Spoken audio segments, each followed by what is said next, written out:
सिंध में कोरोना के बढ़ते केसेस, ऑक्सीजन बेड्स की तलब में इजाफा। अस्पतालों में आईसीयू बेड्स पर जगह कम पड़ गई।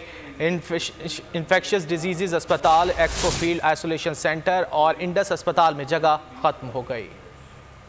सिंध में कोरोना के बढ़ते केसेस, ऑक्सीजन बेड्स की तलब में इजाफा। बेशतर अस्पतालों की आईसीयू में जगह खत्म हो गई। कोरोना मुतासिरीन की बढ़ती तादाद के पेश नजर बेशतर अस्पतालों में आईसीयू बेड्स भर गए। इन्फेक्शंस डिजीज अस्पताल, expo field isolation centre, SIUT, NICH और इंडस में जगह खत्म हो गई। महकमा सेहत सिंध के मुताबिक ज़ियाउद्दीन नॉर्थ और क्लिफ्टन कैंपस में आईसीयू बेड्स खत्म हो गए। आगा खान, लियाकत नेशनल और MI पटेल अस्पताल, जिन्ना अस्पताल में 10, डाओ में 3, लियारी जनरल में 4 बेड्स, सिविल अस्पताल में 20 और सिविल ट्रामा में सिर्फ 15 आईसीयूज खाली हैं। कतर अस्पताल में 8, अब्बासी शहीद में 11 बेड्स खाली हैं। कराची में 37 निजी और सरकारी कोरोना सेंटर्स, वार्ड्स में 530 आईसीयूज वेंटिलेटर्स मौजूद हैं, जिनमें से 338 पर मरीज जेर इलाज हैं। सिंध में कोरोना की केसेस की तादाद 3,89,699 हो गई है।